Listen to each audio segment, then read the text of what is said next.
Hey, this is Jamie with Stonemeyer Games, and today I'm going to talk about my favorite game mechanism in Clank Legacy. Now, you may remember that I already have a video about Clank Legacy. That was at the beginning of the campaign. Today is a spoiler discussion, full spoiler discussion of some of my favorite mechanisms used in this Legacy game. So if you are interested at all in playing Clank Legacy, if you love deck building games, if you like Legacy games, if you like Clank, I highly, highly recommend Clank Legacy. It is one of my favorite Legacy games of all time, maybe my number one. I highly recommend it. Don't watch this video if you are interested in playing it. However, if you know for sure that you're not going to play Clank Legacy and you just want to learn some cool mechanisms about deck builders and Legacy games, feel free to watch this video. I should mention I'll be throwing around that term legacy a lot in this video, just to clarify what a legacy game is. A legacy game is a game that features permanent changes that cannot be undone, that are integral to the game, and that enhance the experience. Permanent changes are crucial to that definition.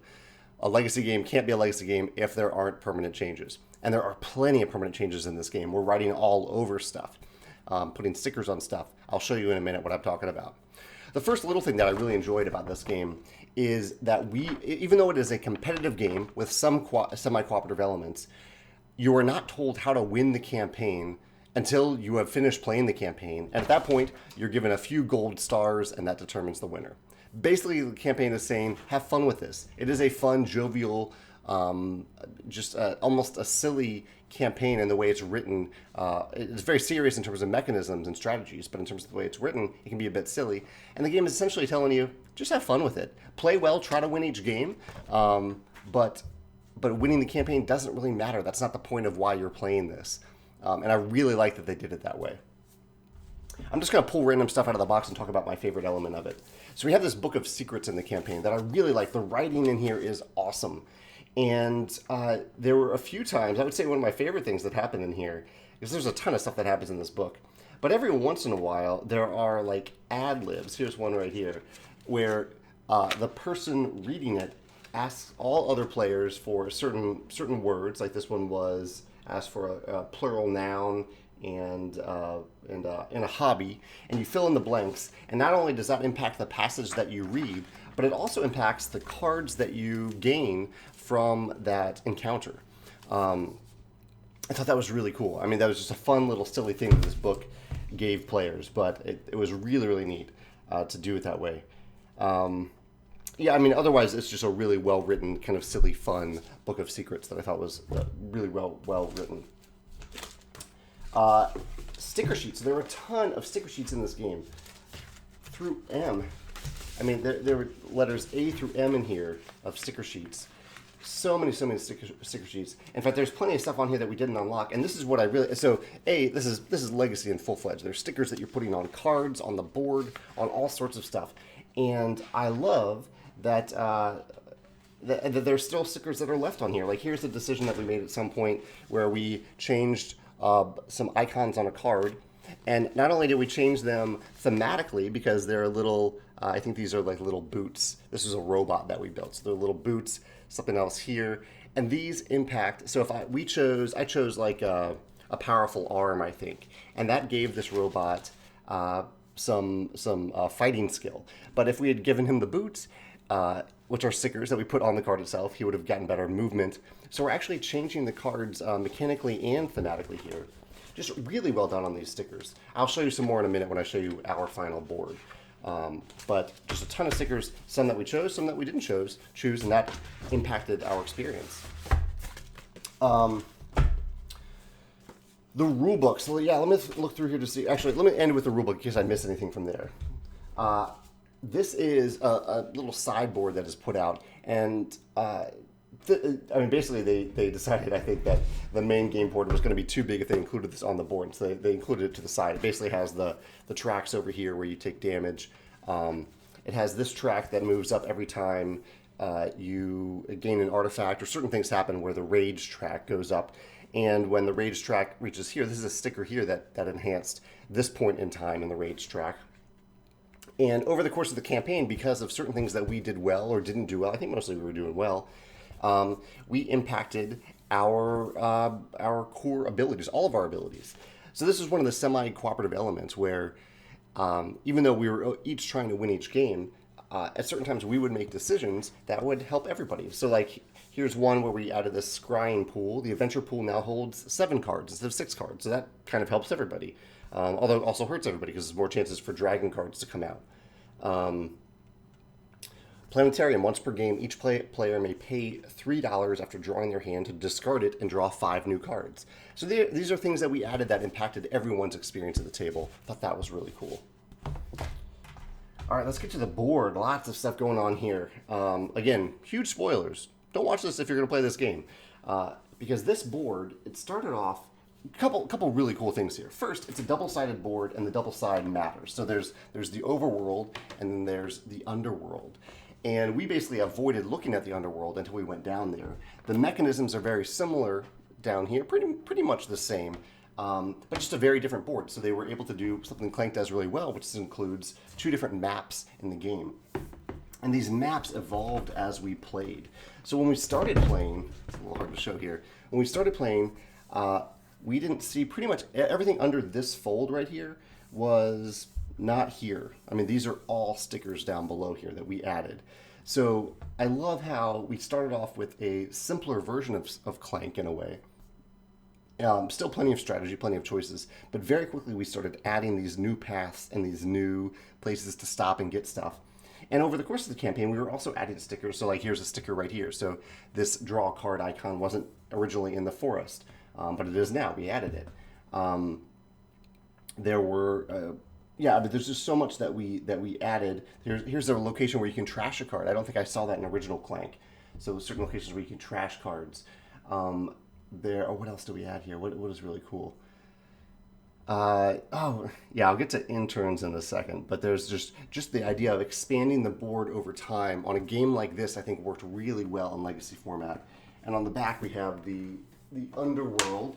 Oh yeah, and the really cool thing here that we added in the underworld, I would say, are the shrines. So they are these shrines that you go to, and once you get them, you get a token, and there's only one of each of these tokens, where if you have that token, you gain, like if I have this token right here, this shrine token, I gain an extra movement every turn. So it's kind of like a permanent boost to your abilities. It isn't card dependent like it is with all the other elements of Clank. This is a permanent boost that you gain every time you play. And so you kind of choose, this is a really neat path building mechanism here because every game is going to be a little different down in the underworld because you might decide, okay, this game I'm going to go after this shrine really early, or I'm going to go after this other shrine, but other players are going to divide up and go after those different shrines as well. So that was really, really cool.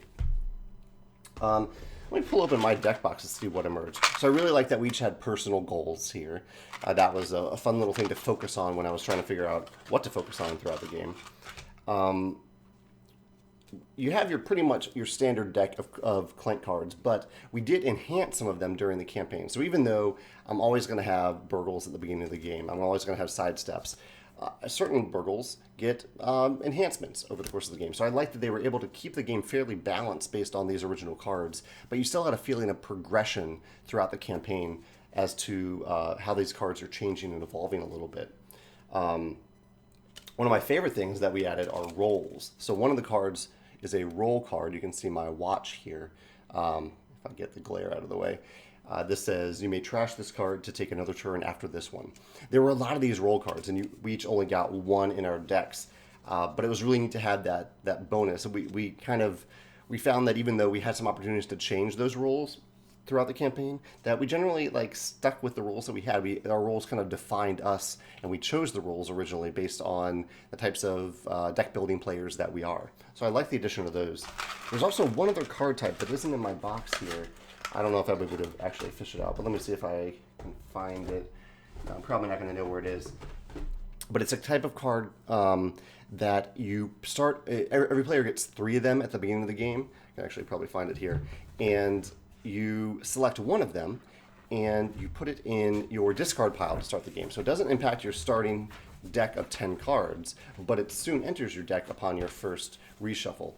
And those cards offer some pretty cool special abilities. What are they called? Vault cards. They're vault cards.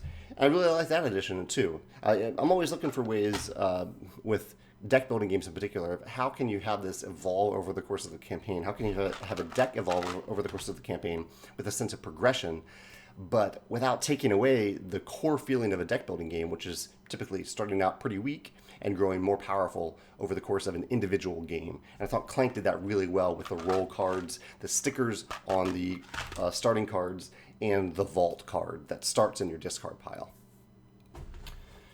What else do we have here? Okay, so we had some new types of tokens. Lots of new types of tokens, actually.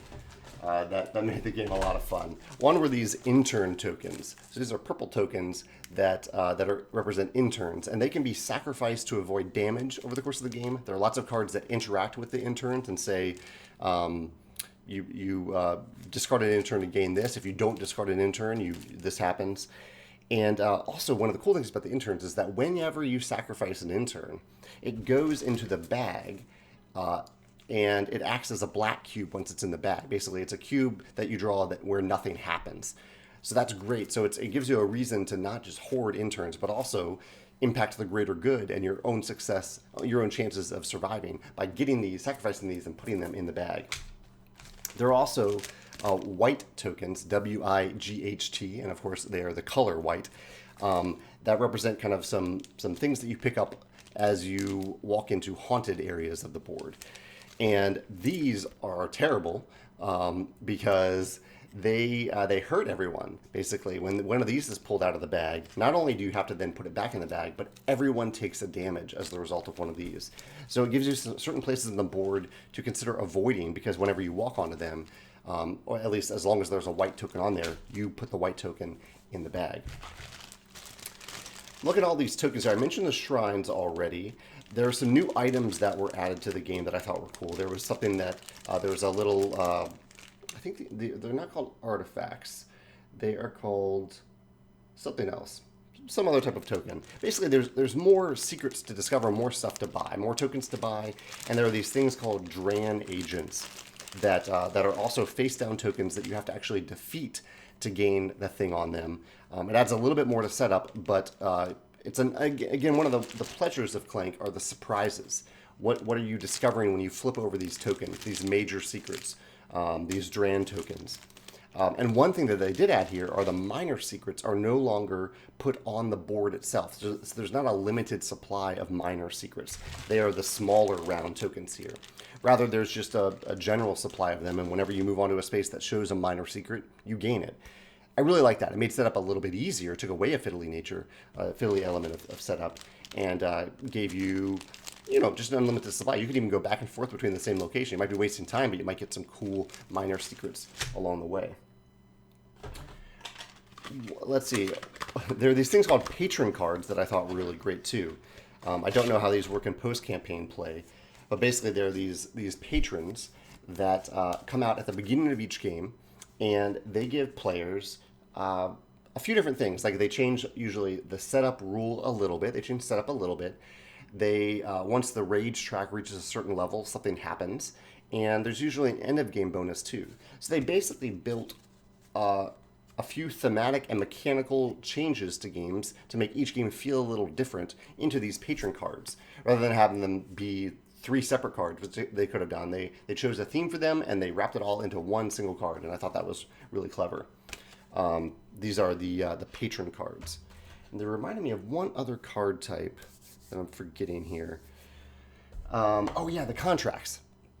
This is different than Clank 2. Actually, there are 2 other things that are different from Clank. One are the contracts and the events. So the contracts, let's see if I can find a contract in here. Contracts look like this. That one's a little weird. Here's one. The Ancestral Sword Redux. So these come out, and these are like mini goals for any player to try to accomplish. This one says, when the player with the 11-point artifact ends their turn on waypoint 36. Waypoints are things that you have to unlock and then read a story from the storybook, this Book of Secrets.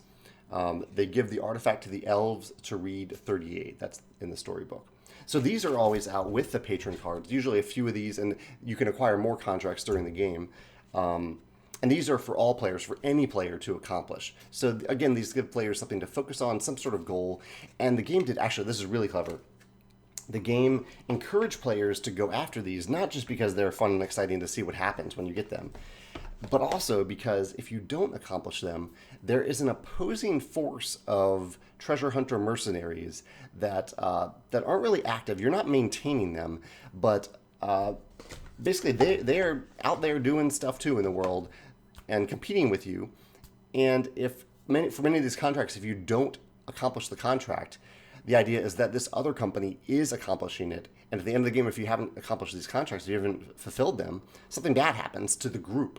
And so there's a strong incentive in the game because of that slight semi-cooperative element to take care of these contracts and to do something about them, to work on them so that you aren't collectively hurt by this other force. I really like that semi-cooperative element of the game. The last thing I'll mention here, actually, I got to mention two other things. There's just so much in this game. If you're watching this and regretting that you spoiled everything, well, you only have yourself to blame because this is a fantastic game. In Clank, there are a few standard cards. There are Explorer cards. There are Mercenary cards. These are standard cards that are always available for you to buy. And there's also Mysterious Tomes. These are in this game, they're 5 points. They cost 7. These are the types of things that you would buy in a deck building game fairly late in the game when you just want to get some points. But what they did here, maybe a third of the way through the campaign, maybe halfway through, is that instead of having all these Mysterious Tomes be identical, every one has a special bonus. Like this one says, this is worth an additional 3 points if you score the most gold. And so these are just a little different. So they give you a reason to pay attention to the top card of this generic card pile because you might be particularly good at that. You might look at this might be on the top of the deck, and you might say, okay, I have the most gold right now. I might continue to go after that and score extra points from this. And if you don't have the most gold, you're still not disincentivized to take this card because it's still worth 5 points. At a certain point in the game, you are just going to want points.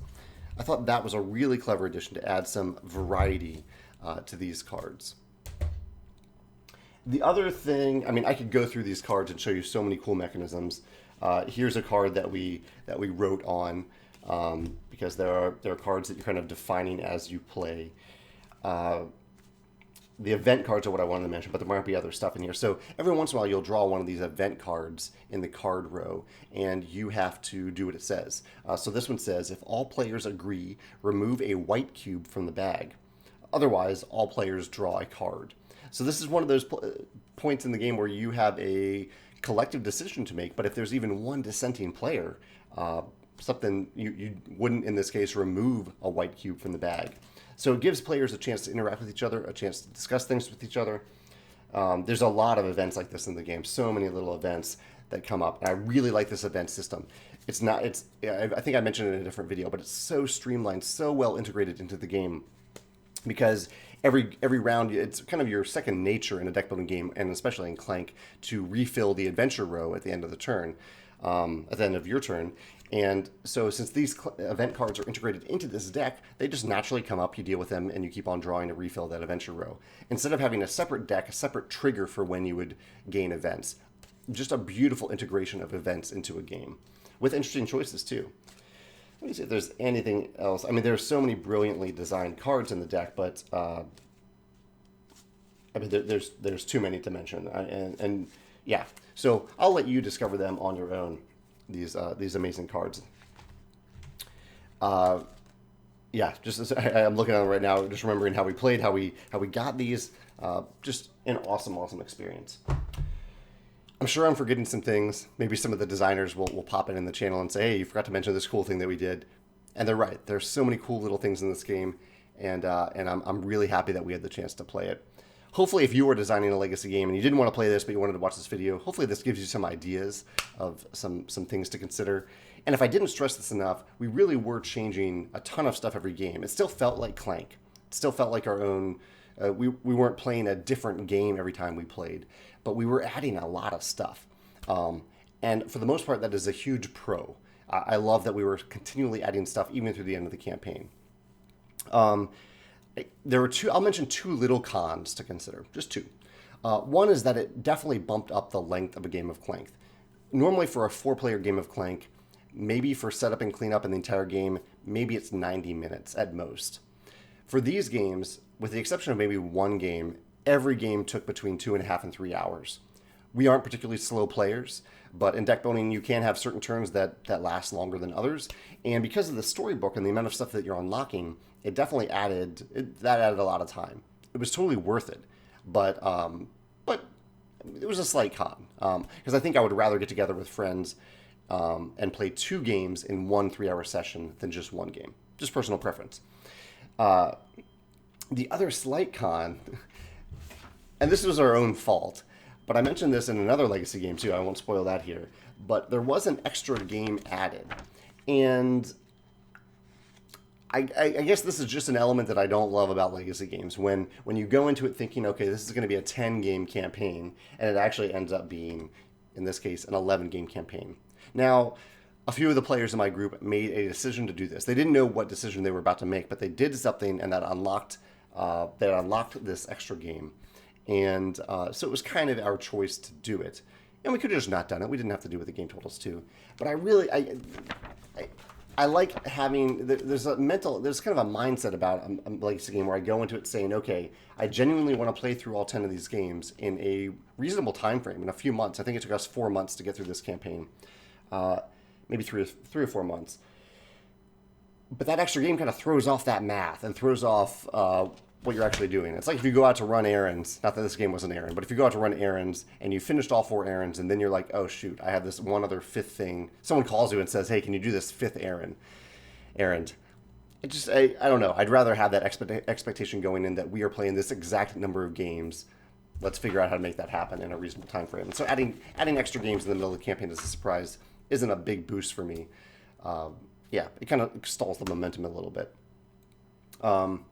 And actually, in that note, while I'm talking about Legacy games, this wasn't a cooperative game. So this wasn't a Legacy game where we could fail a game and have to replay it. But I loved that. And I loved that we were always moving forward. We were never having to replay a game because we lost. I thought that was really great. And I'd love to see that in more of the cooperative Legacy games, where if you lose, that has permanent impact. That has a permanent impact on the game and your world, but you move forward. You don't just redo the same thing over again and see what happens. That is my strong preference in Legacy games. So yeah, those are my favorite mechanisms in Clank Legacy. Pretty long video here, very long video for one of my game design videos. Hopefully this gives you some ideas. I'd love to hear in the comments some of your favorite things about Clank Legacy. The comments are spoiler friendly for Clank Legacy. If you want to talk about another Legacy game in the comments, that's totally fine too. Just make sure to tag it with a spoiler tag so you don't ruin it for someone who hasn't played it yet. Yeah. Thanks for watching, and I look forward to hearing your thoughts.